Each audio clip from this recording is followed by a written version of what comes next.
বিজ্ঞানী অর্গের শ্রোতামণ্ডলী আপনাদের সবাইকে শুভেচ্ছা জানাচ্ছি। আজকে আমাদের স্টুডিওতে হাজির হয়েছেন ডক্টর মিত্র। আমরা ডক্টর মিত্রর কাছ থেকে তার জীবনের গল্প এবং তিনি বিশেষ করে কম্পিউটার ডাটাবেস সম্বন্ধে বিস্তারিত বলবেন। ডক্টর মিত্র, আপনাকে অসংখ্য ধন্যবাদ আমাদেরকে সময় দেওয়ার জন্য।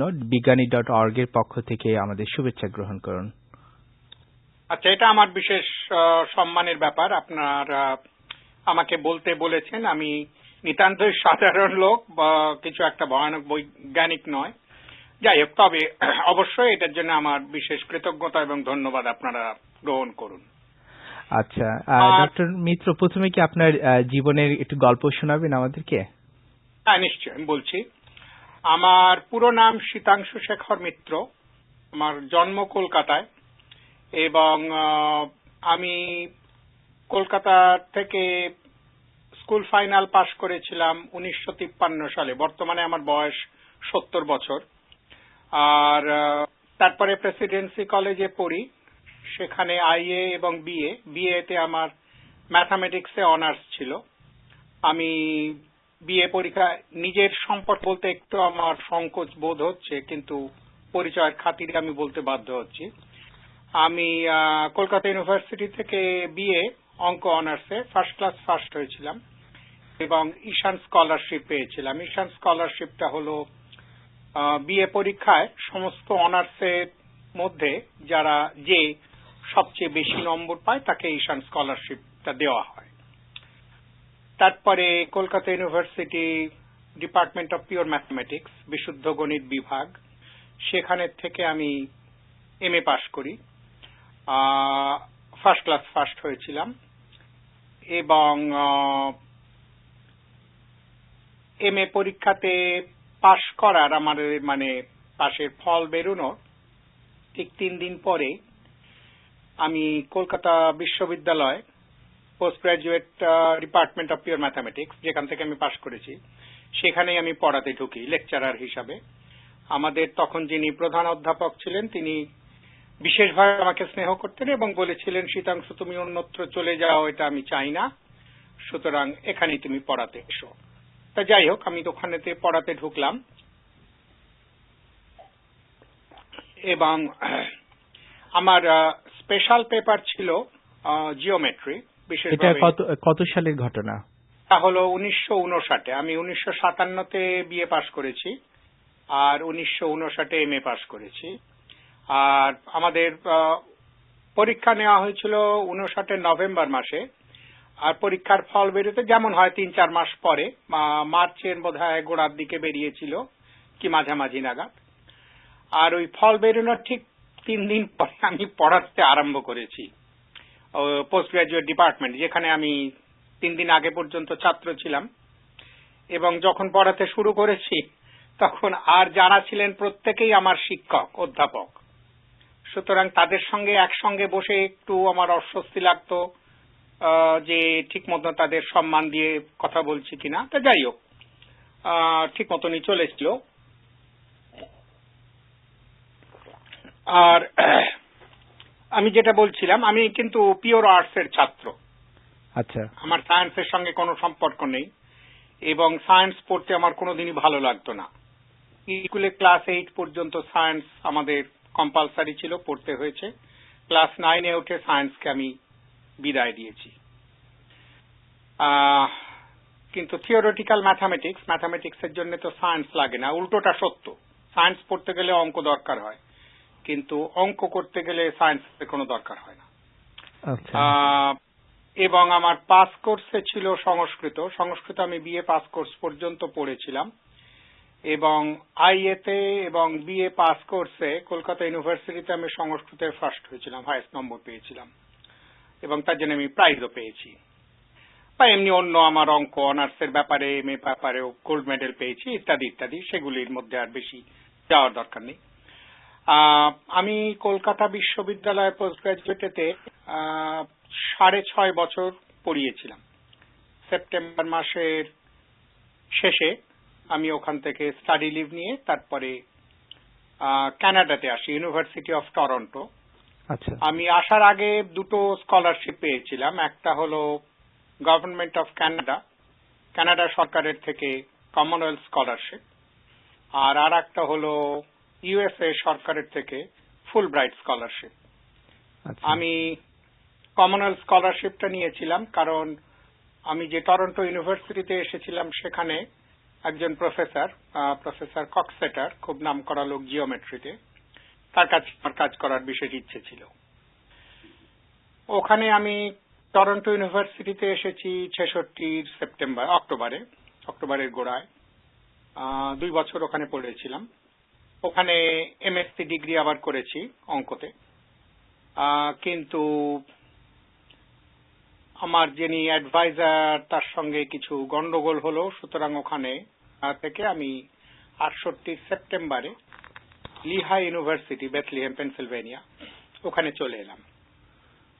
এবং কপালগুনে ওখানে আমি আমার যিনি থিসিস অ্যাডভাইজার ছিলেন, একজন চৈনিক অধ্যাপক ডক্টর সুং, তিনি ডিফারেন্সিয়াল জিওমেট্রিতে খুবই নামকরা। তিনি জার্নাল অফ ডিফারেন্সিয়াল জিওমেট্রি, ওই লিহাই ইউনিভার্সিটি ডিপার্টমেন্ট অফ ম্যাথামেটিক্স এর থেকে প্রথম শুরু করেছিলেন এডিটর হিসেবে। এখন জার্নাল অফ ডিফারেন্সিয়াল জিওমেট্রি খুবই নামকরা আন্তর্জাতিক একটা পত্রিকা।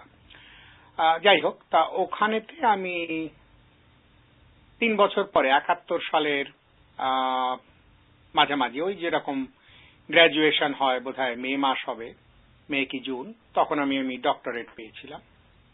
আর ওখানে আমি লিহা ইউনিভার্সিটিতে পড়তে ঢুকেছি ছাত্র হিসাবে 1968 সেপ্টেম্বর। ঠিক 1 সেমেস্টার পরে 1969 জানুয়ারিতে ওখানে যে কোয়ালিফাইং পরীক্ষা দিতে হয় পিএইচডি প্রোগ্রামে ঢোকার জন্য, সেখানে আমি কোয়ালিফাইং পরীক্ষা দিয়েছিলাম। এবং আমাদের মধ্যে 18 জন আমরা একসঙ্গে পরীক্ষা দিয়েছিলাম, 4 জন পাশ করেছিল। আর আমি একমাত্র ছিলাম ওই 4 জনের মধ্যে যে প্রথম চান্সেই পাশ করেছে। বাকি 3 জন দ্বিতীয় তৃতীয়বারে পাশ করেছে। সাধারণত লিহা ইউনিভার্সিটিতে অন্তত 3টে করে চান্স দিত কোয়ালিফাইং এ পাশ করার জন্য। আর আপনি তো ডক্টরেট ডিগ্রিধারী, আপনি জানেন কোয়ালিফাইং একটা বিভীষিকার ব্যাপার। হ্যাঁ, এটা তো খুবই মারাত্মক। ছাত্রছাত্রীর কাছে কোয়ালিফাইং এর কথা শুনলে তাদের আর ঘুম হয় না। এবং আমি আমার অ্যাডভাইজারের সঙ্গে কথা বলে দেখেছি, উনি আমলই দিতেন না যতক্ষণ না কোয়ালিফাইং আমি পাশ করছি। যাই হোক, সেটা অতীতের কথা, ইতিহাস। তারপরে আমি 1 বছর লিহা ইউনিভার্সিটিতে অ্যাসিস্ট্যান্ট প্রফেসর হিসেবে পড়িয়েছিলাম। 1 বছরের টার্মিনেটিং কন্ট্রাক্ট ছিল, এবং কারণ ছিল আমি তখনও ভারতীয় নাগরিক। আর আমার বিশেষ ইচ্ছা ছিল, আমরা দুজনেই, আমি এবং আমার স্ত্রী, আমাদের তখন আমার বড় ছেলের জন্ম হয়েছে। ও জন্মেছে 68 সালের মার্চ মাসে। ও যখন 6 মাস বয়স তখন আমরা লিহা ইউনিভার্সিটিতে আসি। যাই হোক, আমাদের দুজনেরই ইচ্ছা ছিল, আমার স্ত্রী এবং আমি, যে আমি আবার কলকাতায় ফিরে আসব। কিন্তু নানা প্রকার দলাদলি ইত্যাদি, সেখানেতে আমি আরো 1 বছর ছুটি চেয়েছিলাম। ছুটি আমার মঞ্জুর হলো না, আমার চাকরি বাতিল হয়ে গেল। তারা বললেন যে হয় ফিরে এসো ডক্টরেট ডিগ্রি না করে, নয়তো তোমার চাকরি থাকবে না। তা আমি বললাম ডক্টরেট শেষ না করে আমি ফিরবো না, সুতরাং চাকরিটাই যাক। যাই হোক, তারপরে ওই 1 বছর যখন ওখানে আমি লিহাইয়ের অঙ্কর যিনি চেয়ারম্যান ছিলেন, প্রফেসর পিচার, এভারেট পিচার, তিনি আমার অবস্থা দেখে বললেন, তোমাকে আমি 1 বছরের একটা টার্মিনেটিং কন্ট্রাক্ট অ্যাপয়েন্টমেন্ট দেবো। মানে ওনার কাছে সেরকম ফান্ড ছিল, কিন্তু এবং এটার জন্য আমি কাছে বিশেষ কৃতজ্ঞ, উনি এরকম ভাবা আমার জন্য করেছেন, উপকার করেছেন। যাই হোক, ওই 1 বছর আমি ভারতবর্ষের 26টা ইউনিভার্সিটিতে চিঠি দিয়েছিলাম, সারা ভারতবর্ষ, শুধু কলকাতা বা পশ্চিমবঙ্গ না, বিহার, উত্তরপ্রদেশ, রাজস্থান, দাক্ষিণাত্য, সর্বত্র। মাত্র 2 জনা চিঠির জবাব দিয়েছিল। একজন দিয়েছিলেন ইউনিভার্সিটি অফ রাজস্থানের চেয়ারম্যান অঙ্কর। তিনি লিখলেন যে তুমি আমাদের রেজিস্ট্রারকে জানাও, সে তার কাছ থেকে অ্যাপ্লিকেশন ফর্ম পেলে সেই অ্যাপ্লিকেশন ফর্মে মানে দরখাস্ত করে জমা দিতে হবে। আমি জানালাম যথারীতি। অ্যাপ্লিকেশন ফর্ম যখন এলো তার 2 দিন আগে তার ডেডলাইন পেরিয়ে গেছে। সুতরাং রাজস্থান গেল। গৌহাটির থেকে ওখানকার যিনি হেড অফ দি ডিপার্টমেন্ট ছিলেন তার সঙ্গে আমার আগে পরিচয়ও ছিল। তা তিনি অসমিয়া ভদ্রলোক, ভালো বাংলা জানতেন। যাই হোক, তা তিনি লিখলেন যে তোমাকে নিজের পয়সায় এসে এখানে ইন্টারভিউ দিতে হবে। আমি তাইতে পাল্টা ওনাকে লিখলাম যে ছাত্র অবস্থায় একটা পয়সাও নেই পকেটে, কারণ দেখো যদি চাকরি আমি পাই স্থির জানি তাহলে আমি ধার করে ইন্টারভিউ দিতে চলে যাব। তাইতে তিনি জানালেন, অবশ্যই এটা তার কোনো দোষ নয়, খুব সঙ্গত কথা, যে এরকম কোনো গ্যারান্টি দিয়ে আমরা ইন্টারভিউ দিতে পারি না, সত্যি কথাই। যাই হোক, সুতরাং ওইখানে আমার দেশে ফেরার চেষ্টা শেষ হলো। আর 1 বছর পরে, তখন এটা আমি বলছি 71 সাল 72 সাল, তখন ইউএসএ তে চাকরির বাজার মানে শিক্ষকতার বাজার ভীষণ খারাপ। আচ্ছা। 1 বছরের চেষ্টাতে আমি কোথাও কিছু, তার উপরে তো আমি বিদেশি, আমি তো তখন একেবারে স্টুডেন্ট ভিসা, আমার গ্রিন কার্ডও তখন হয়নি। তার সুতরাং এখানেতে কোথাও পেলাম না কাজ, মানে আমি বলছি শিক্ষকতার দিকে। জি হ্যাঁ বলুন। হ্যাঁ জি বলেন। তা সুতরাং আমি তখন ইন্ডাস্ট্রিতে গিয়েছি, এবং ইন্ডাস্ট্রিতে তো theoretical mathematics, differential geometry, algebraic topology, abstract algebra, real analysis এসব নিয়ে কেউ চর্চা করে না। সুতরাং স্বাভাবিকভাবে তখন কম্পিউটার সায়েন্স শুরু হচ্ছে ফিল্ড, আমি কম্পিউটার সায়েন্সে কাজ করতে আরম্ভ করলাম। এবং করতে করতে আমার বেশ ভালো লেগে গেল। প্রায় বছর 4 পরে আমি 2 জায়গা থেকে, একটা বোধহয় পেন স্টেট ইউনিভার্সিটি, আর একটা কোথায় আমার আর মনে নেই, ম্যাথামেটিক্স ডিপার্টমেন্টে পড়ানোর অফার পেয়েছিলাম। আমি নিজে সেই অফার নিইনি, আমি তখন আমার ইন্ডাস্ট্রিতে কম্পিউটারের কাজ এত ভালো লেগে গেছে, তা আমি আর নিইনি। কলকাতায় আমরা প্রথম দিকে পয়সা করি টানাটানি স্বাভাবিক, অনেক দূরে দূরে যেতে হতো, হয়তো 6 বছর 8 বছর পর পর যেতে হতো। পরে আরেকটু সুবিধা হতে আরেকটু তাড়াতাড়ি যেতাম। আমি যখনই কলকাতায় যাই, আমি আমার ডিপার্টমেন্ট, পিওর ম্যাথামেটিক্স ডিপার্টমেন্ট, সেখানে আমার ছাত্রছাত্রীরা এখনো পড়ায়। অবশ্য এখন তারা প্রায় সকলেই রিটায়ার করে গেছে বা করবে। আমি শেষ গিয়েছি গত বছর, না ভুল বললাম, এই বছরই 2007 ফেব্রুয়ারিতে আমি ফিরেছি। আমরা দুজনে গিয়েছিলাম, আমার স্ত্রী আর আমি। তা আমি যখনই কলকাতায় যাই, কলকাতা বিশ্ববিদ্যালয়ে দেখা করি আমার ডিপার্টমেন্টে, এবং ওরা বলে আপনি স্যার কম্পিউটারের উপরে কিছু লেকচার দিন। আমি চেষ্টা করি কম্পিউটার সায়েন্স, বিশেষ করে যেটার সঙ্গে অঙ্কর সম্পর্ক আছে, কারণ পিওর ম্যাথামেটিক্স ডিপার্টমেন্ট তারা বিশুদ্ধ গণিতটাই বোঝে, থিওরিটিক্যাল ম্যাথামেটিক্স, তা সেই বিষয় নিয়ে আমি ওদের বলি। এই মোটামুটি আমি এখানে কাজে ঢুকেছি তার মানে 72 জুলাই থেকে, যখন আমার লিহা ইউনিভার্সিটির ওই 1 বছরের টার্মিনেটিং কন্ট্রাক্ট শেষ হয়ে গেল। তারপর থেকে আমি পেনসিলভেনিয়াতে ছিলাম 78 পর্যন্ত। 78 জুন মাসে বোধহয় বস্টন পাড়ায় আসি। তারপরে সেই বস্টন পাড়াতেই রয়ে গেছি, বিভিন্ন ইন্ডাস্ট্রিতে কাজ করেছি। প্রথমে কাজ করেছি কি বলে, মানে ডেভেলপমেন্ট, যেটা প্রোগ্রামিং এরিয়া, ডেভেলপমেন্ট হিসাব দিকেতে। তারপরে ভিন্ন ভিন্ন ল্যাঙ্গুয়েজ, প্রোগ্রামিং ল্যাঙ্গুয়েজ শিখে। তারপরে আমার কম্পিউটার সায়েন্সে কোনো ফর্মাল ডিগ্রি নেই, সবই আমার কোর্স নিয়েছি, অধিকাংশটাই নিজেই অন দি জব ট্রেনিং বলা যাক, বইপত্র পড়ে পেপার পড়ে নিজেই শিখেছি। তা এখানেতে তো আমার ধরুন বস্টন এরিয়াতে 78 এসেছি, তার মানে 22 আর সাথে 29 বছর হলো। কম্পিউটার সায়েন্সের বিভিন্ন একটা, প্রথমত ডেভেলপমেন্টের দিকে শুরু করেছিলাম, ডেভেলপমেন্ট ম্যানেজার, আর্কিটেকচার ম্যানেজার, এরকম ধরনের পোস্ট, টেকনিক্যাল ম্যানেজমেন্টেতে। তারপরে ধীরে ধীরে আমার ডেটাবেস অ্যাডমিনিস্ট্রেশন দিকে আগ্রহ জাগলো, সেটা আমি পরে কথা বলবো, এবং ক্রমশ আমি ওই দিক গিয়েছি।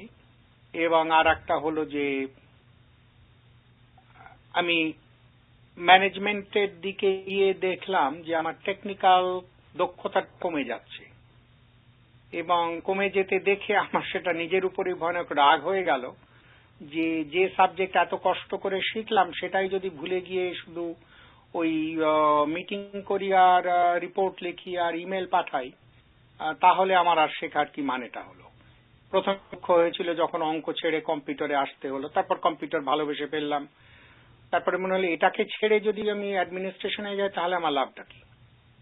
আমার সুতরাং 91 সালের থেকে 90-91 এরকমের থেকে আমি ম্যানেজমেন্টের থেকে আবার টেকনিক্যালের দিকে গেলাম।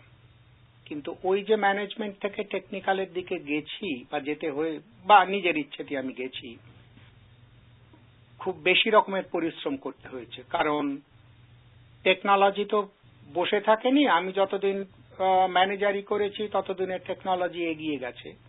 কাজে ওই ফাঁকটা ভরাট করতে আমার প্রায় 4-5 বছর সময় লেগেছে। 95 সাল থেকে আমি আবার পুরো টেকনিক্যাল স্টাফ হিসেবে কাজ করেছি। আপনি ম্যানেজমেন্টে কত বছর ছিলেন? ম্যানেজমেন্টে আমি ছিলাম বোধহয় ধরা যাক 84-85 থেকে, আর ওই 91-92 এরকম প্রায় 6-7 থেকে আরেকটু আগে বোধহয় 83 থেকে ওই 7-8 বছর হয়তো হবে, 10 বছর হবে এরকম। এবং যে জন্য আমি এমনিতে পেপার আমার আছে এবং বই আছে, আমি 4খানা বই লিখেছি। প্রথম বইটার নাম ছিল decision support systems, tools and techniques, সেটা বেরিয়েছিল জন ওয়াইলি থেকে 86 সালে। দ্বিতীয় বইটা ছিল structured system analysis, design and implementation, সেটাও জন ওয়াইলি থেকে বেরিয়েছে 1988-তে। তৃতীয় বই আমি লিখছি, ততক্ষণে আমি ডেটাবেসের দিকে চলে গেছি আগ্রহে, principles of relational database system, সেটা প্রেন্টিস হল থেকে বেরিয়েছিল 91 সালে। চতুর্থ বই সম্ভবত সেটাই আমার শেষ বই, সেটা বেরিয়েছে 2003-এ, 12 বছর পরে। সেটা হলো ওই স্প্রিঙ্গার ফেয়ারলাগ, ওখান থেকে বেরিয়েছে, database performance tuning and optimization. তৃতীয় এবং চতুর্থ বইয়ের মধ্যে এই 12 বছরের ব্যবধান, তার কারণ হলো আমার ওই ম্যানেজমেন্টে যাওয়া। আচ্ছা, ওইখান থেকে আবার টেকনিক্যাল লাইনে ফিরে আসতে আমি আগেই বললাম প্রায় 4-5 বছর সময় লেগেছে, 95-96। তখন আমি শুধু ওই যে ফাঁকটুকু ভরাট করেছি। এটা তো বুঝছেন টেকনিক্যাল থেকে অ্যাডমিনিস্ট্রেশনে যাওয়া সহজ। তবে আমি যেটুক আমার অভিজ্ঞতায় দেখেছি যে যারা টেকনোলজি নিয়ে কাজ করে একটা দীর্ঘ সময় এবং যারা ম্যানেজমেন্টে যায় তারা এবং ম্যানেজমেন্টে যে খুব ভালো দক্ষতা প্রকাশ করতে পারে, যেহেতু তারা যাদেরকে ম্যানেজ করে যে সমস্ত ইঞ্জিনিয়ার বা টেকনোলজি জানা লোকজন আর কি, তো তারা বুঝতে পারে যে টেকনোলজির বা ইঞ্জিনিয়ারদের সমস্যাগুলো কোথায় এবং কিভাবে তাদেরকে পুশ আপ করতে হবে। কিন্তু দেখা যায় যে যারা শুধু ম্যানেজমেন্টের লোক, যারা টেকনোলজি জানে না, তারা ঠিক এই ধরনের টেকনিক্যাল পিপলদেরকে ঠিকমতো হ্যান্ডেল করতে পারে। এবং আমি অনেক কমপ্লেন শুনেছি অনেক টেকনোলজি পিপলদের কাছ থেকে যে আমি ঠিকমতো ম্যানেজমেন্টের লোকজন আমাদের ইফোর্ট গুলো ঠিকমতো বুঝতে পারে না। কিন্তু দেখা গেছে যে যারা টেকনোলজি জানে তারাই আর কি মানে এই জিনিসগুলো খুব ভালো বুঝে আর কি। যেমন ছোট একটা উদাহরণ হলো মানে বিল গেটস আর কি, যেমন মাইক্রোসফটের উনি ছিলেন টেকনোলজির লোক, তারপরে গিয়েছেন ম্যানেজমেন্টে এবং উনি এটা সাকসেসফুল দেখাতে পেরেছেন। অপরদিকে আর কি ছোট ছোট অনেক কোম্পানি আছে, যেমন সাগা একটা সফটওয়্যার কোম্পানি, সেখানে ম্যানেজমেন্টের লোকজন হচ্ছে নন টেকনিক্যাল লোকজন। তো অনেকের কাছ থেকে আমি গল্পগুলো শুনেছি যে সেখানে খুব ট্রাবল হয় আর কি। তো এখন আমেরিকা চেষ্টা করছে যে টেকনোলজির পিপলদেরকে ম্যানেজমেন্টের স্কিল গুলো ঢুকিয়ে তাদেরকে ম্যানেজমেন্টের রোলে আসা।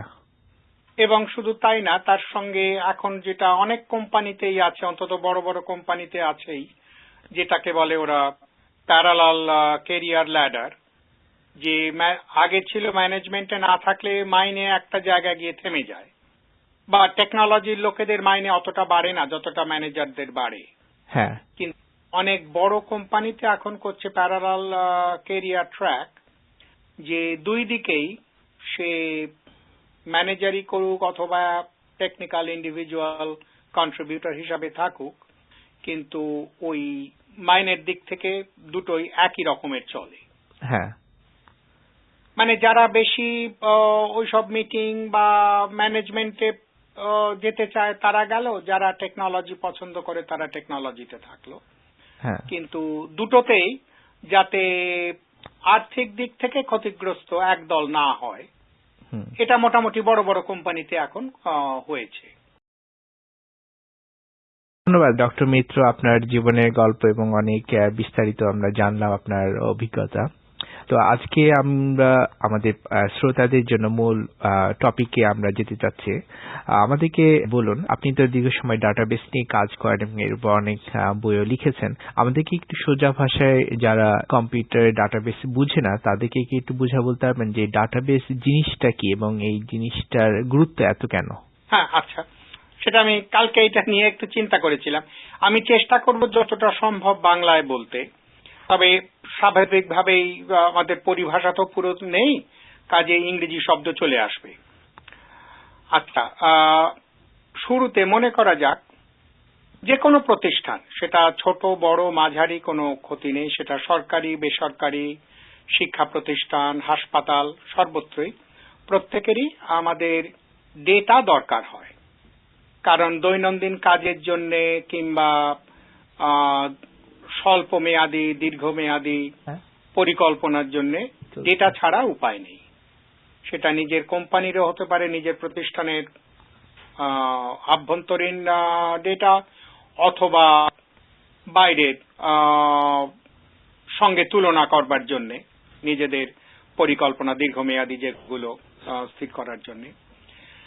আচ্ছা, তাহলে আমি একটা পরিচিত প্রতিষ্ঠান নিয়ে শুরু করি। মনে করে যাক কোনো শিক্ষা প্রতিষ্ঠান, সেটা কলেজ, বিশ্ববিদ্যালয়, স্কুল, কোনো ক্ষতি নেই। আমি এখানে প্রসঙ্গক্রমে বলি, আমি এখানে ইন্ডাস্ট্রিতে যদিও কাজ করেছি 81 থেকে, কিন্তু 81 থেকে 97 পর্যন্ত আমি নিয়মিতভাবে এখানে পার্ট টাইম পড়াতাম কম্পিউটার সায়েন্সে গ্র্যাজুয়েট স্কুলে, স্থানীয় বিভিন্ন ইউনিভার্সিটিতে, Boston university, Boston college, Bentley college, Babson college, এই ওয়েন্টওয়ার্থ ইনস্টিটিউট, বিভিন্ন জায়গায় পড়িয়েছি। সুতরাং শিক্ষা প্রতিষ্ঠানের সঙ্গে আমি বেশ ভালো রকম পরিচিত। তাহলে ধরা যাক এরকম কোন একটা শিক্ষা প্রতিষ্ঠান, কোন কলেজ, সেখানে আমাদের কলেজ পরিচালনার জন্য কিরকম, আমি মানে পরিচালনা বলতে শিক্ষকতার দিকটা বলছি, ওই প্রশাসন বা বাজেট ওই সমস্ত দিকে আমি যাচ্ছি না, কারণ ওর সঙ্গে আমি পরিচিত নই। তাহলে ধরা যাক যারা ছাত্রছাত্রী তাদের প্রচুর ডেটা থাকবে, তাদের নাম, ঠিকানা, এখানে এদেশের হলে সোশ্যাল সিকিউরিটি নাম্বার, কোন হাই স্কুল থেকে তারা পাশ করে এসেছে, কিরকম তাদের পরীক্ষার ফল, যেমন স্যাট স্কোর, কি ডিভিশন, কি যাই হোক, তারপরে কলেজে কোন ডিপার্টমেন্টের তারা ছাত্র কি ছাত্রী, ইত্যাদি ইত্যাদি। সেরকম আরো, এটা একটা দিক গেল। আর একটা ধরা যাক শিক্ষক শিক্ষিকাদের ক্ষেত্রে, অধ্যাপক অধ্যাপিকাদের ক্ষেত্রে একই রকম নাম, ঠিকানা, সোশ্যাল সিকিউরিটি নাম্বার, তাদের ডিগ্রি, তাদের স্পেশালিটি, কি বিষয়ে তারা গবেষণা করেন, কোন ডিপার্টমেন্ট, একাধিক ডিপার্টমেন্টের সঙ্গে তারা জড়িত, ইত্যাদি, এই তথ্যগুলো দরকার। তৃতীয় আর একটা চিন্তা করা যাক, সেটা হলো পাঠ্যবস্তু, কোর্স। প্রত্যেকটা পাঠ্যবস্তু তার একটা নাম থাকবে, তার এখানে তো যেমন তাদের এক একটা করে আইডিও থাকে, CS 579 এরকম, যাই হোক। তার ধরুন প্রিরেকুইজিট কি দরকার, সেটা কত ক্রেডিটের কোর্স, কোন ডিপার্টমেন্টের থেকে দেওয়া হচ্ছে, ইত্যাদি। তারপরে এদের মধ্যে যোগসূত্র আছে, ছাত্রছাত্রী এবং পাঠ্য তালিকা, তার মধ্যে যোগ রয়েছে। একজন ছাত্রছাত্রী সে অনেকগুলি কোর্স নিতে পারে এবং কালক্রমে সে যে 3 বছর 4 বছর 2 বছর যখনই পড়ুক তার সেই কোর্সের সংখ্যা বাড়বে। সুতরাং এই যে তিনটি আমি আলাদা আলাদা বললাম, একটা ছাত্রছাত্রী, একটা শিক্ষক শিক্ষিকা, আর একটা পাঠ্যবস্তু, এরা পরস্পর বিচ্ছিন্ন নয়, এদের মধ্যে যোগাযোগ রয়েছে। সেই রকম পাঠ্যবস্তু এবং শিক্ষক শিক্ষিকা, এদের মধ্যে যোগাযোগ রয়েছে। পাঠ্যবস্তুর জন্য শিক্ষক বা শিক্ষিকার দরকার। একটা কোর্সের যদি অনেকগুলি শাখা থাকে, সব শাখাগুলোই একজন পড়াতে পারেন, সব শাখাগুলো মিলিয়ে হয়তো কয়েকজন মিলিয়ে সব শাখাগুলো পড়াতে পারেন। তাহলে এইটা যদি আমরা মনে রাখি, এটা আমি কনসেপচুয়াল বলছি, পরিকল্পনা বা কল্পনার ক্ষেত্রে মনে করা যাক, এই প্রত্যেকটা জিনিস যদি একটা কাগজের টুকরোতে, এখানে যেরকম ইয়েলো স্টিকি পেপার পাওয়া যায়, কাগজের টুকরোতে যদি আমি লিখি, অনেকগুলো কাগজের টুকরো জমা হবে, হয়তো 100টা, 200টা, 500টা। আচ্ছা, সেগুলোকে মনে করা যাক একটা ঝুড়ির মধ্যে আমি রাখলাম অনেকগুলো কাগজের টুকরো। এটা হলো ডেটাবেস। ডেটাবেসের ডেফিনিশন হলো repository of data, collection of data. তাহলে সেইতে এর প্রথম ধাপ হচ্ছে ওই রকম, মনে করা যায় একটা ঝুড়ি, তার মধ্যে 100খানা কাগজের টুকরো রয়েছে।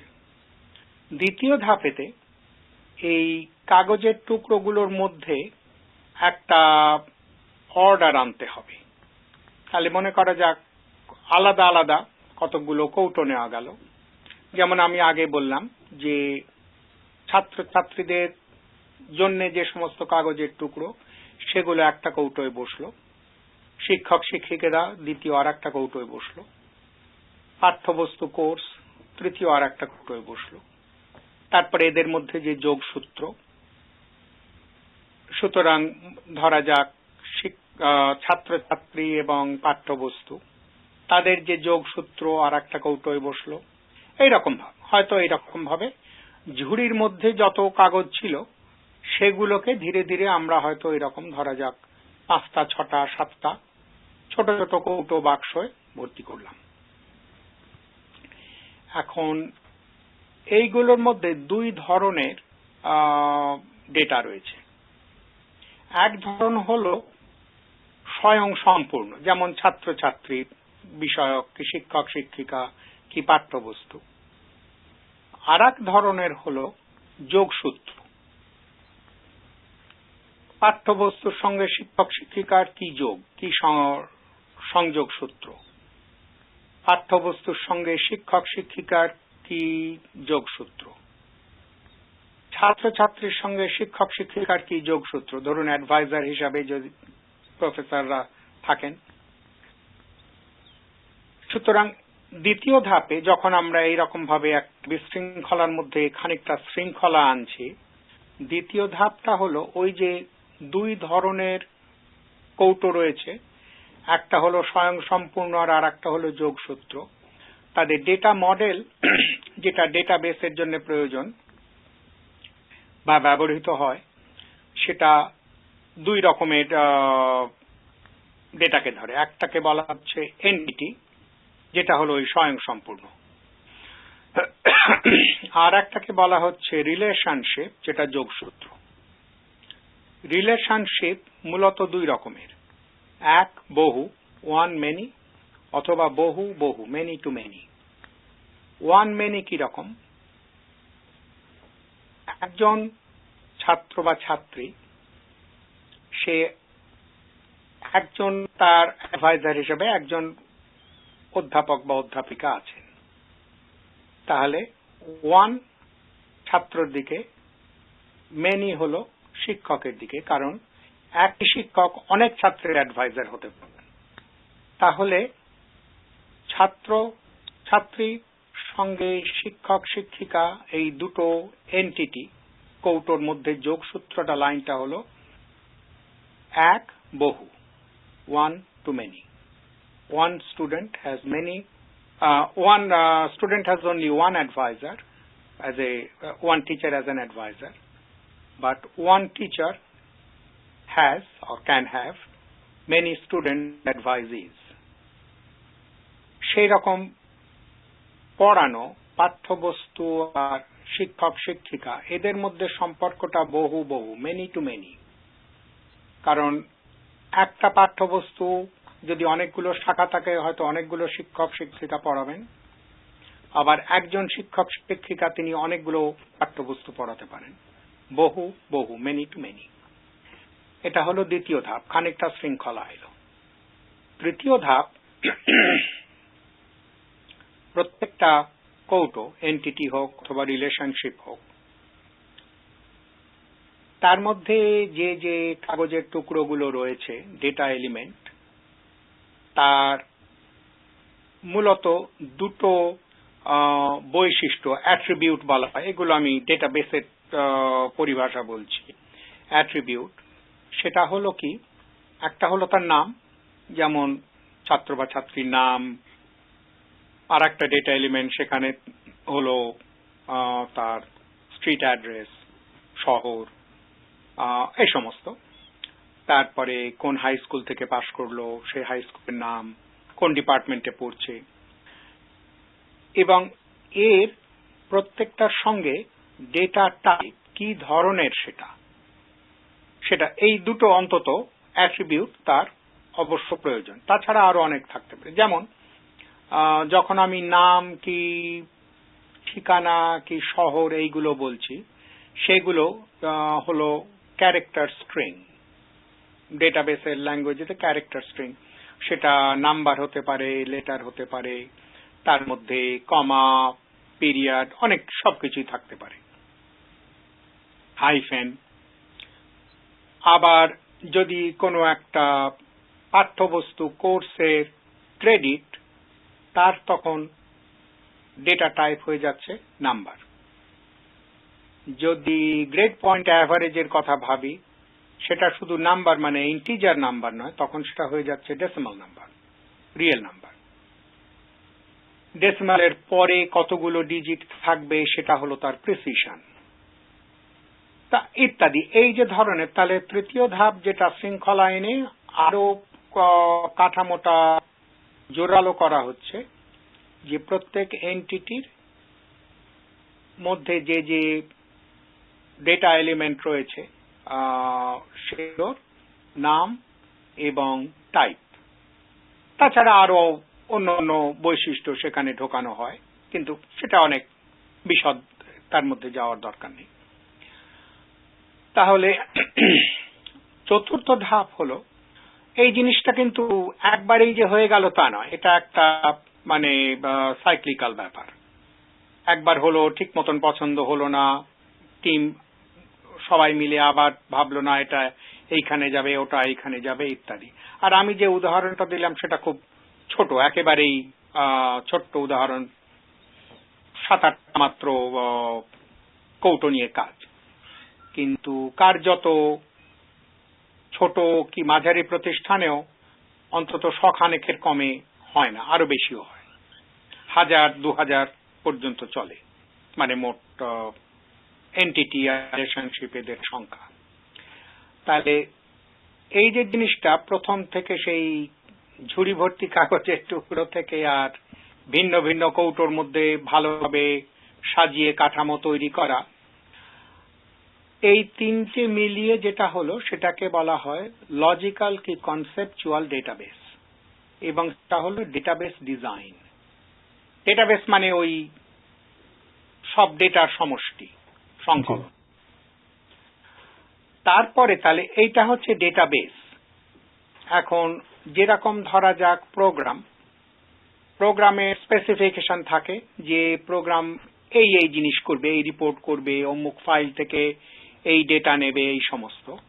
তারপরে কোনো একটা ল্যাঙ্গুয়েজ নিয়ে তবে সেই প্রোগ্রামটাকে লিখে সেটা ইমপ্লিমেন্ট করা হয়, তার থেকে তখন সেই রিপোর্ট তৈরি হয়। ডেটাবেসের ক্ষেত্রে ঠিক সেই রকম লজিক্যাল ডেটাবেস এলো ওই একটা বেশ ভালো শক্ত রকমের কাঠামো নিয়ে। এখন সেটা ডিজাইন, তার সঙ্গে এখনো কোনো সফটওয়্যার আসেনি, কিন্তু সেটাকে এবার কম্পিউটারেতে পরিবর্তন করে ইমপ্লিমেন্ট করতে হবে।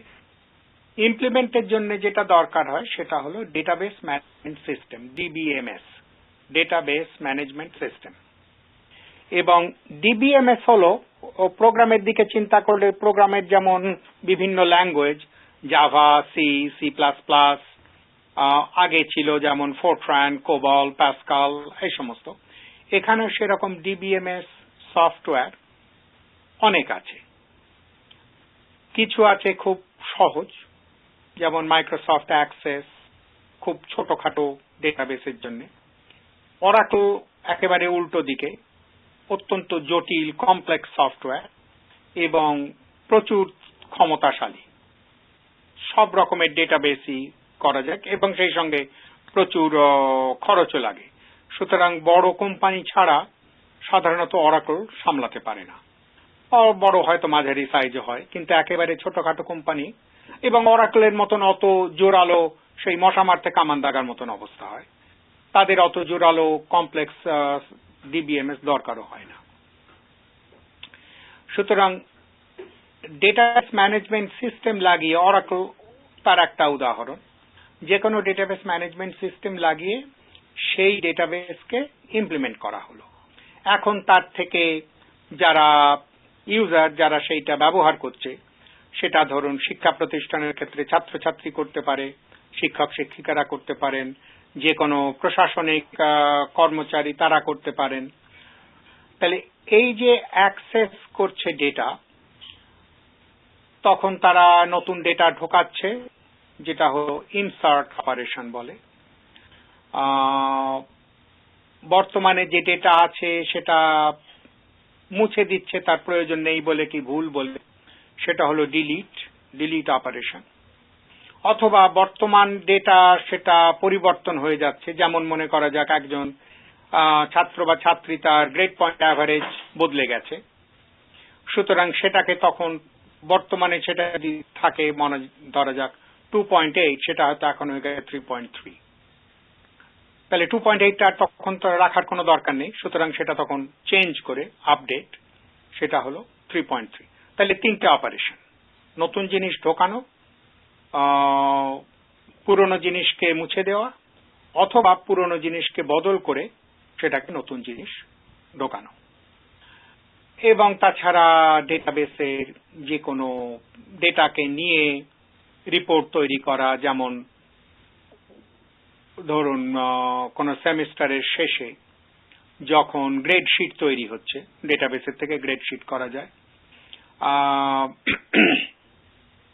হয়তো কোন শিক্ষক শিক্ষিকা সকলেরই, যেমন বছরের শেষে হয়তো ইভ্যালুয়েশনের সময় তাদের কার কি পেপার বেরিয়েছে, বই বেরিয়েছে, কোথায় তারা লেকচার দিয়েছেন, কি কি কোর্স পড়িয়েছেন, স্টুডেন্ট ইভ্যালুয়েশন কিরকম হয়েছে, এই সমস্ত তথ্য ভিত্তিক প্রত্যেক শিক্ষক বা শিক্ষিকার একটা করে রিপোর্ট তৈরি করা যায়, যেটা নিয়ে হয়তো তাদের যিনি হেড অব দি ডিপার্টমেন্ট, কি যেই হোক, যেখানে যার যেরকম প্রয়োজন সেইগুলো আলোচনা করবেন। তাহলে এইটা হচ্ছে ডেটাবেসের সার্থকতা। এবং ডিবিএমএস ছাড়া, কোনো সফটওয়্যার ছাড়া, ওই যে লজিক্যাল ডেটাবেস যেটা বললাম, 5-7টা কৌটো কি 100টা কৌটোর কাগজের টুকরো, সেগুলো শুধু ওই কনসেপ্ট হয়েই থাকবে, তার থেকে তাকে ইমপ্লিমেন্ট করে কোনো কিছু বের করা যাবে না। তাহলে এইটা হচ্ছে মোটামুটি ডেটাবেস। এবং অরাকল যেটা বললাম অন্যতম সফটওয়্যার এবং অত্যন্ত কমপ্লেক্স সফটওয়্যার। আপনি তো দীর্ঘ সময় ধরে ওরাকল নিয়ে আপনি কাজ করছেন। আপনি আমি জাস্ট আর কি আপনার একটা সাধারণ প্রশ্ন করছি, ওরাকলে আপনার মানে আপনার অভিজ্ঞতাতে আপনি সর্বোচ্চ কত বড়, মানে একটা ইনস্টিটিউশন কিংবা একটা প্রতিষ্ঠানের মানে কিরকম ডাটাবেসটা আপনার, তো আপনি অনেক কমপ্লেক্স নিয়ে কাজ করেন আর কি, বা আপনার ডাটাবেস গুলো খুবই কমপ্লেক্স হয়, একটু কি ধারণা দিবেন যে কত রকম বা কত সংখ্যা, কিরকম লোক এটার ব্যবহারকারী, বা কিরকম একটা মানে জটিলতা বলতে আপনি মানে একটু বুঝে বলবেন? তার হিসাবে না, ডেটাবেসের কন্টেন্ট, হ্যাঁ কন্টেন্ট বা ব্যবহারকারী। এখন তার আর কোন, আপনার আগে ছিল গিগাবাইট, এখন টেরাবাইট। টেরাবাইট মানে ট্রিলিয়ন বাইট। আচ্ছা, একের পর 12টা শূন্য, এত পরিমাণ আর কি বাইট ডেটাবেস আছে বা মোটামুটি চলে। আমি নিজে গিগাবাইট ও মাল্টি গিগাবাইট ধরুন 100, 200, 500 গিগাবাইট ডেটাবেস নিয়ে কাজ করি বা করেছি, এখনো করি। আপনি মানে সাধারণত যাদেরকে এই ধরনের প্রোভাইড করেন তারা সাধারণত কি ধরনের ক্লায়েন্ট হয় বা কারা এগুলো আপনার ব্যবহার করে আর কি?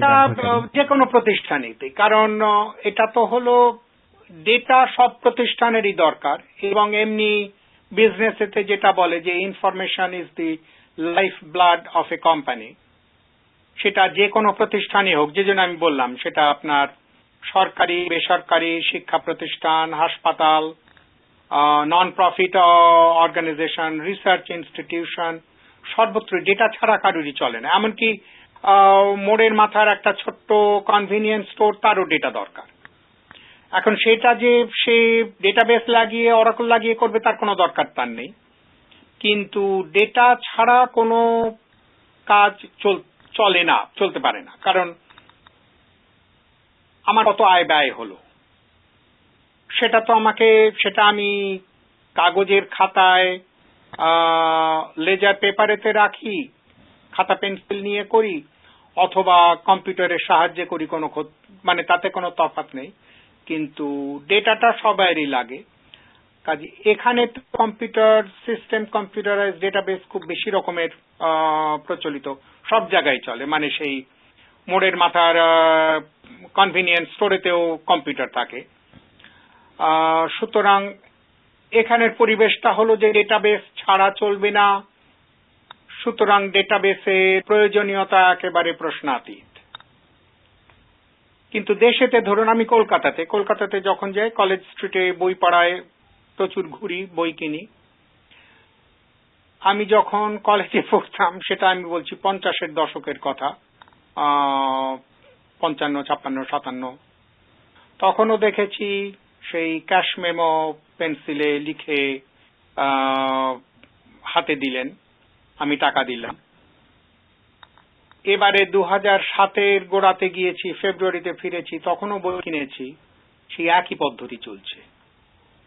কিন্তু ডেটা ওখানেও রয়েছে। যখন ক্যাশ মেমোটা লেখা হচ্ছে, তার মানে সেটা কোনো ভাবে অ্যাকাউন্টেন্টের মাধ্যমে সেটা গিয়ে ওই আয় ব্যয় খাতার মধ্যে উঠবে, যে এতগুলো বই বিক্রি হয়েছে, এতটা দাম, তার থেকে কতটা লাভ হয়েছে, ইনভেন্টরি, কতগুলো বই তার থেকে বিক্রি হলো, তাহলে আমাদের আবার নতুন ওই বইয়ের কপি কিনতে হবে কিনা।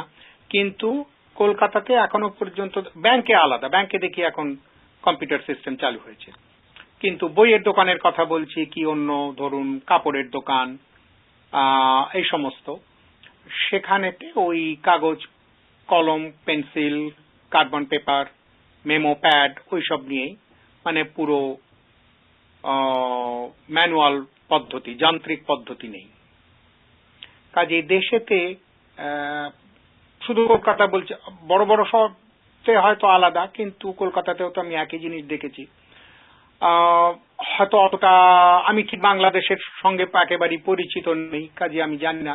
সম্ভবত এই ধরনেরই সেখানেও পরিবেশ, মানে কম্পিউটার একটা ভীষণ রকমের সর্বত্র চালু হয়নি যেমন এ দেশে আছে। কাজেই দেশ বলতে আমি অবিভক্ত ভারতবর্ষ বলছি, বাংলাদেশ, ভারত, পাকিস্তান, তিনটে মিলিয়ে মোটামুটি ডেটাবেসের হয়তো প্রয়োজনীয়তা এতটা নেই, অনেক তুলনায় অনেক কম। এখানে যেরকম ডেটাবেস ছাড়া চলে না, কম্পিউটার ছাড়া চলে না, দেশেতে ঠিক সেরকমটা না। আচ্ছা, ধন্যবাদ ডক্টর মিত্র। আমরা ডেটাবেস সম্বন্ধে আমরা অনেক কিছু জানতে পারলাম। আপনার কাছে আরেকটা প্রশ্ন হলো যে আপনি যে এখন যে কাজ করছেন, ডেটা অ্যাডমিনিস্ট্রেশন, এই জিনিসটা কি? ডেটাবেস, আপনার এই কাজে কি ধরনের কাজ করছেন, এটা একটু বিস্তারিত বলবেন? ডেটাবেস অ্যাডমিনিস্ট্রেটর যেরকম ধরুন প্রোগ্রামার, এখন আর প্রোগ্রামার বলে না, ডেভেলপার বলে, নতুন টার্ম হয়েছে, একই জিনিস। এখন যে কোনো পেশাতেই সিনিয়র, জুনিয়র, হরেক রকমের তো লেভেল আছে। তা সুতরাং সেই ভিত্তিতে কার কতখানি দায়িত্ব। ডেটাবেস অ্যাডমিনিস্ট্রেটরের কাজ হলো যে ডিবিএমএস নিয়ে কাজ করছে, যেমন আমি অরাকল নিয়ে কাজ করি, মূলত অরাকল নিয়ে, আমি অন্যান্য ডিবিএমএস নিয়েও কাজ করেছি, কিন্তু বর্তমানে আমি অরাকল নিয়ে কাজ করি। তাহলে সেই ডিবিএমএসটাকে ভালো করে জানতে হবে, তার কি কি বৈশিষ্ট্য, কিভাবে সেটা ইমপ্লিমেন্ট করা যায়, কিভাবে সেটা ব্যবহার করা যায়।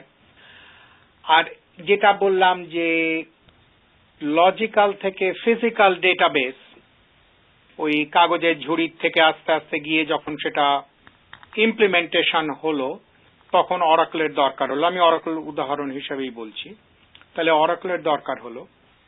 এখন অরাকল দিয়ে ইমপ্লিমেন্ট করতে গেলে সেই যে কাজটা ইমপ্লিমেন্টেশন করা, এবং তার জন্যে হার্ডওয়্যার এবং অপারেটিং সিস্টেম লেভেলেতে, অপারেটিং সিস্টেম মূলত দুই রকমের, উইন্ডোজ অথবা ইউনিক্স।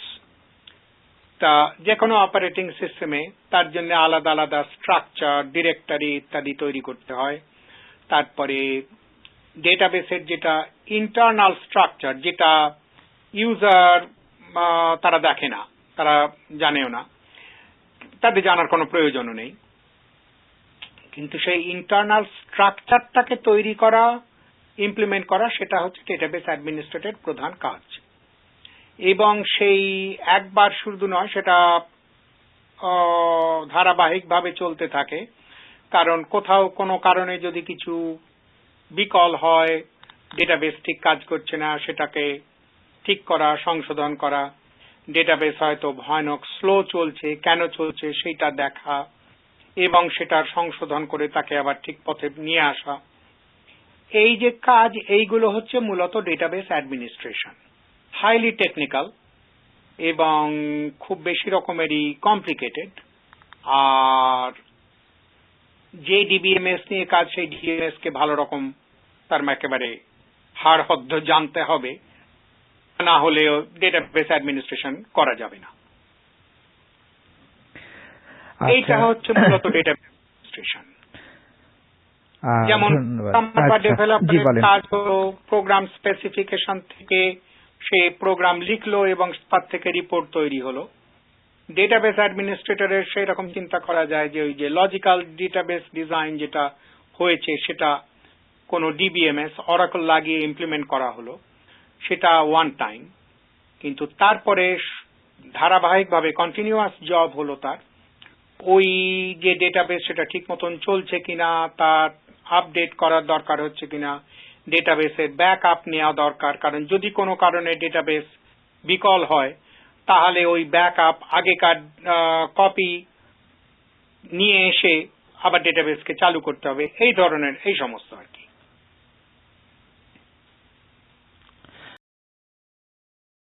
ধন্যবাদ ডক্টর মিত্র। আমরা আজকে আপনার কাছে অনেক কিছু জানতে পারলাম, বিভিন্ন টেকনিক্যাল বিষয়গুলো। আমাদের সাক্ষাৎকারের প্রায় শেষ অংশে পৌঁছেছি।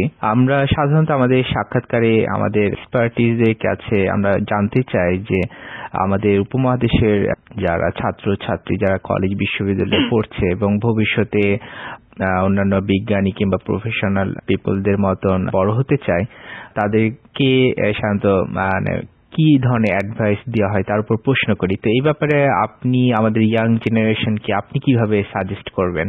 আচ্ছা, আমি যেটা বলছি, এটা আমি যখন কলকাতায় যাই, কলকাতা বিশ্ববিদ্যালয়ে আমি লেকচার দিই, যেখানে আমি আগে পড়িয়েছি, একই কথা বলি। সে একই কথা যে অঙ্ক জানলে এই ধরনের ডেটাবেস অ্যাডমিনিস্ট্রেশন, প্রোগ্রামিং এ ঠিক ওইটার দরকার হয় না, কিন্তু ডেটাবেস অ্যাডমিনিস্ট্রেশন ওর যে স্ট্রাকচার, ইন্টারনাল স্ট্রাকচার, যেটা না জানলে ডেটাবেস অ্যাডমিনিস্ট্রেটর হওয়া যায় না বা করা যায় না কাজ।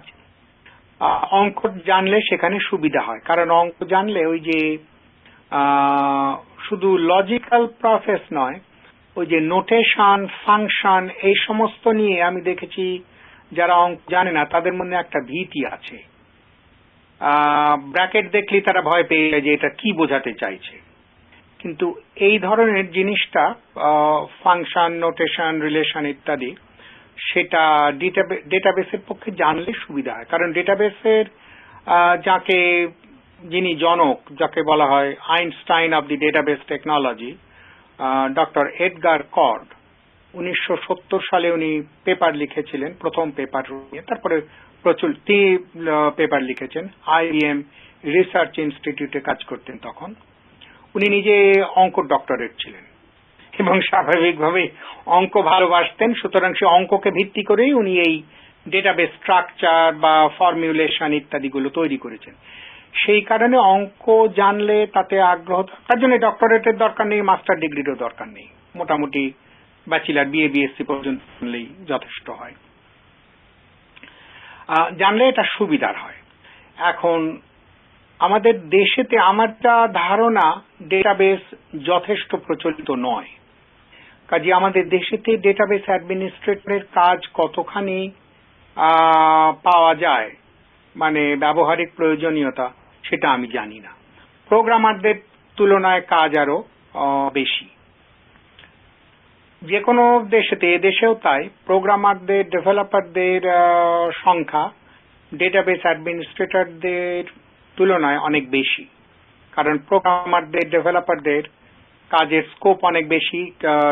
DBA, ডেটাবেস অ্যাডমিনিস্ট্রেশন, DBA বলা হয়। DBA দের কাজের স্কোপ কম। কম এই অর্থে যে কোনো একটা ডেটাবেসে হয়তো 5 জন 8 জন প্রোগ্রামার দরকার হয় বিভিন্ন রিপোর্ট, বিভিন্ন অ্যাপ্লিকেশন চালানোর জন্য। সেই জায়গায় ডেটাবেস অ্যাডমিনিস্ট্রেটর হয়তো 1 জন কি 2 জন। কাজেই এখানে স্কোপ কম, সংখ্যা কম। আমি এই দেশের কথা বলছি। কিন্তু ডেটাবেস অ্যাডমিনিস্ট্রেটর, DBA জব, ওটা is a very well paying job এবং মোটামুটি জুনিয়র, মিডিয়াম, সিনিয়র 3টে লেভেল ধরলে জুনিয়র যারা, তারা হয়তো প্রায় 60-70 হাজার দিয়ে শুরু করে। আচ্ছা। সিনিয়র লেভেলেতে গেলে স্বচ্ছন্দেই 120, 110, 120, 130 সেখানে চলে যায়। সুতরাং সেই ভিত্তিতে ওয়েল পেইং জব, কিন্তু এর চাহিদা তুলনায় কম। সুতরাং চাকরির সংখ্যাও সেই তুলনায় কম এবং আমার অনুমান আমাদের দেশেতে এটা আরো বেশি প্রযোজ্য। আপনার আজকে সাক্ষাৎকারে আমি উপলব্ধি করতে পারলাম সেটা হলো, যারা কম্পিউটার, বিশেষ করে ডাটাবেস নিয়ে কাজ করবে, তাদের ম্যাথমেটিক্স বা অঙ্ক জানা ছাড়া কোনো গতি নাই, তাই না? আমি সেটা একেবারে অতখানি আমি কড়া ভাষা বলবো না, কিন্তু জানলে খুব সুবিধা হয়। আচ্ছা। মানে অঙ্কর ভীতি থাকলে অসুবিধা হয় এই কারণে যে যখন অনেক জায়গাতে ওই বিভিন্ন আর কি অপারেশন যেগুলো করতে হয় DBA হিসাবে, তাতে ওই যে অ্যাবস্ট্রাকশন, সে অঙ্কর মূল ইয়েটা যেটা লজিক একটা, আর একটা হলো অ্যাবস্ট্রাকশন বা নোটেশন। ওই নোটেশন এবং অ্যাবস্ট্রাকশনটা জানলে অনেক সুবিধা হয় কাজের।